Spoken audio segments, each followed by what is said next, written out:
এই সিঁড়িটা পুরো ঝাড় দিলাম, দেখো ওই যে একদম ওপর থেকে সিঁড়িটা ঝাড় দেওয়া শুরু করেছি। এই যে এতটা ধুলো বেরিয়েছে।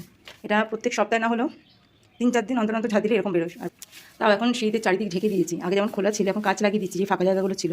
তারপরে এত নোংরা প্রত্যেক আসে জানি না আমি, কারণ এটা তো ছাদে ওঠার সিঁড়ি, ছাদ থেকে যখন হাওয়া দেয় সেই হাওয়াতে ছাদের মধ্যে প্রবেশ করে ধুলোগুলো।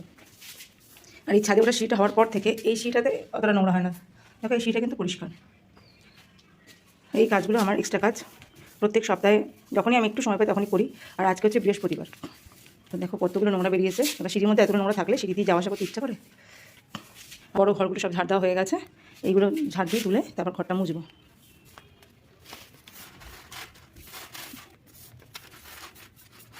আর ওই যে দেখো আমার মেয়ে এখন কি করছে বলো তো, ও এখন যোগা করছে, প্রাণায়াম করছে। তো যদি জানতে পারে আমি শ্যুট করেছি তো রেগে যাবে, ওই জন্য আস্তে আস্তে কথাটা বললাম।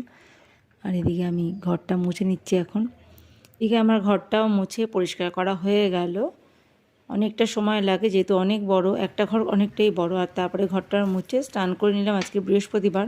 তারপর আজকে জানো তো বৃষ্টি পড়ছে, মেঘ ডাকছে প্রচণ্ড, তাই ভাবলাম স্নান করে পুজোটা দিয়ে তারপরেই রান্না বসাবো আজকে। আর সকালে রুটি খেয়েছি। আর এই তো স্নান করে মাথায় সিঁদুর ছুঁয়ে নিলাম। আর আজকে কাপড় পরেছি, দেখতেই পাচ্ছ অনেকদিন পর। বৃহস্পতিবার করে না কাপড় পরবো ভাবছি। আর বৃহস্পতিবার কাপড় পরে পুজো করতে খুব ভালো লাগে, যেহেতু লক্ষ্মী মার ঘট, প্রতিমা লক্ষ্মীর। ওই দেখো কীরকম মেঘ ডাকছে, শুনতে পাচ্ছ তোমরা? আর আজকে একটু একটু মেঘ করছে, বৃষ্টি হচ্ছে, সেই জন্য ঠাকুরের বাসন সব কিছু ছাদে নিয়ে যাবো না, ভাবছি বেসিনেই ধুয়ে নেবো।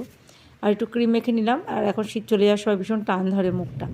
এবার আমি পুজোয় বসবো, চলো একটুখানি তোমাদের সাথে শেয়ার করি সেই মুহূর্তটা।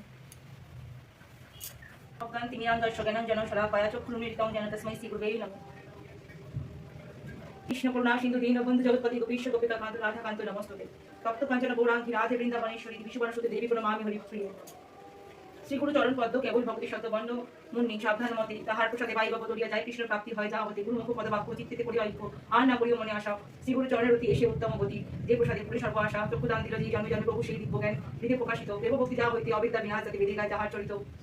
শ্রীগুরু করুণা সিন্ধু অধম জনার বন্ধু লোকনাথ লোকের জীবন কাহা প্রভু প্রভু করদয়া দেহ মোরে পদছায়া এবে যশ ঘোষক জীবন। মাধব কুঞ্জ বিহারী গোপীজন বল্লভ গিরিবরধারী যশোদা নন্দন ভজজন রঞ্জন যমুনা তীর বনচারী। হরে কৃষ্ণ কৃষ্ণ কৃষ্ণ হরে হরে হরে রাম রাম রাম। নমস্তে সর্বভূতানাং বরদাসি হরিপ্রিয়া গতিস্তৎপ্রসানানাং স্বামী ভয়দর্চনা। নমো বিশ্বরূপস্য ভাষাসি পদ্মে পদলয় শুভে সর্বত্র পাহিমাং দেবী মহালক্ষ্মী নমস্তুতে। ত্রৈলোক্য পূজিদেবী কমলে বিষ্ণু বল্লভী যততম সুস্থির কৃষ্ণ তত বহু মহিষে ঈশ্বর কমল লক্ষ্মী